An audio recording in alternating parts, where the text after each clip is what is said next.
최근 일본 여행을 가면 한국인들을 깜짝 놀라게 만드는 것이 있습니다. 길거리 어디를 돌아다녀도 한국 스타일 패션의 일본인들을 쉽게 볼 수 있고, 심지어 친구들과 대화를 할 때 한국어를 섞어 쓰는 경우도 심심찮게 볼 수 있는데요. 뿐만 아니라 일본 번화가에 보이는 한국어 간판들과 한국 음식이 즐비한 한류거리는 한국인들로 하여금 묘한 기시감을 불러일으키는 중이라고 하죠. 이처럼 최근 일본에서의 한류가 심상치 않은 모습인데요. 지난 2022년 일본에서 방영된 한 방송에서 일본인 여자 중 고등학생들에게 가장 유행하는 것이 무엇인지의 설문조사를 실시했는데, 그 결과 1위는 틱톡, 3위는 인스타그램이라고 답했습니다. 2위에는 정말 놀랍게도 한국의 모든 것이라는 답변이 차지했습니다. 또 다른 방송에서는 최근 일본 길거리에서 자주 보이는 헤드폰 패션에 대해 길거리 인터뷰를 진행했는데요. 이 여성은 뭔가 한국인 같은 느낌을 내고 싶어서요. 귀엽기도 하고 포인트가 되는 것 같아요.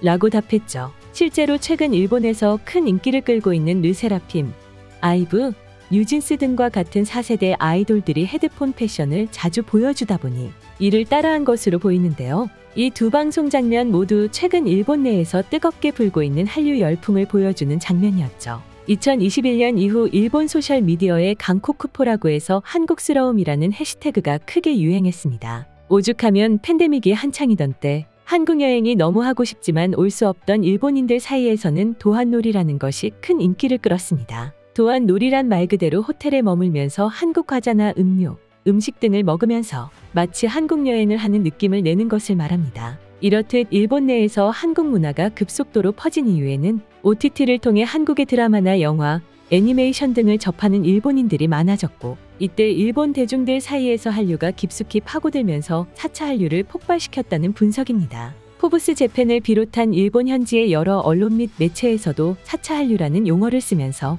심상치 않은 한류 열풍에 대해 보도하고 있는데요. 단순히 한국 드라마나 배우, 아이돌들을 좋아했던 예전과는 달리 4차 한류는 한국의 패션, 음식, 메이크업 등 한국의 문화를 비롯한 모든 것에 열광하고 있다는 것입니다. 가장 놀라운 것은 4차 한류의 중심에 놀랍게도 한국어 열풍이 자리하고 있다는 사실입니다. 이를 가장 잘 보여주는 사례로 최근 일본에서 대인기를 끈 I Love You라는 드라마를 들 수 있겠는데요. 극중 여주인공은 타인의 눈을 보면 그 사람의 속마음을 들을 수 있다는 설정이 있는데, 특이한 건 남자 주인공 캐릭터입니다. 한국인 대학원생으로 나오는 이 남자 주인공 역할에 진짜 한국인 배우를 캐스팅했고, 여주인공이 듣는 남주인공의 속마음이 전부 한국어로 나오는데, 오늘 배고픈 날이었는데 좋아해요.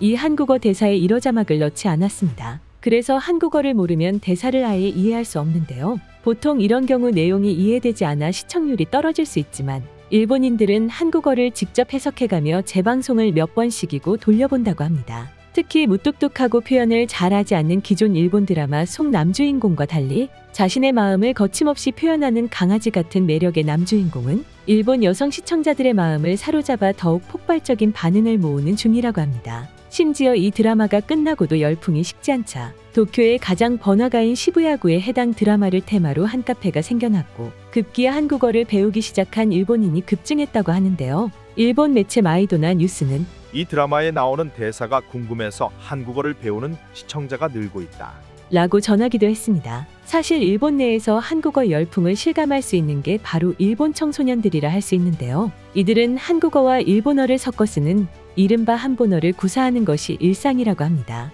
ここで今日取るの3日連続でマジよ今日朝から何も潜ってなかったから超ペコパだったしね。 진짜 썰어나. 그리고 지금 이런 한류 열풍의 영향으로 일본의 번화가에도 한국어 간판, 한국식 가게들이 늘어나는 추세입니다. 특히 일본 젊은 층의 핫플레이스였던 하라주쿠보다 코리아타운으로 유명한 시노쿠보가 더 핫하게 떠오르고 있다고 하는데요. 이곳에는 한국 식당과 카페는 물론 부동산 중개소까지 한국어 상호가 즐비해 있을 정도입니다. 간식도 전주 시범빵과 똑 닮은 시벤빵부터 떡볶이, 핫도그까지 다양하죠. 더욱 놀라운 것은 기자가 맛있냐고 묻자 진짜 맛있어요. 라며 한국어로 능숙하게 답하는 일본인의 모습입니다. 시노쿠보뿐만 아니라 나고야도 한국식 포차, 치킨 등 한국어 간판이 점령한 모습이죠. 이렇듯 폭발적인 인기를 누리고 있는 한류의 열풍은 음식에도 이어집니다. 지난해 한국 삼양의 불닭 볶음면을 그대로 베껴 문매 맞았던 일본의 라면 식품 기업 니시는 최근에 태국 수출용으로 한국의 신라면을 본뜬 라면을 출시해 논란이 되기도 했습니다. 특히 니신은 1958년에 인스턴트 라면을 세계 최초로 개발한 일종의 원조 기업이었는데 이런 행보를 보이니 더욱 놀랍습니다. 과거 삼양식품이 니신에게 기술 전수를 요청했다가 거절당한 적도 있었는데 그렇게 콧대 높던 니신이 이제는 한국 라면을 대놓고 복제품을 만들고 있는 것입니다. 이외에도 한국의 패션이나 뷰티도 큰 인기입니다. 일본의 뷰티 인플루언서들은 한국의 화장법을 따라하는 영상을 찍어 올리고 있고 덩달아 일본 도쿄에서 가장 번화한 쇼핑거리 시부야에 있는 대형 잡화점들에도 한국의 화장품 브랜드들이 우후죽순 입점 중이죠. 심지어 일본 소비자들에게 인기가 워낙 많아 K뷰티존을 따로 만들지 않아도 불티나게 팔리는 수준이라고 합니다.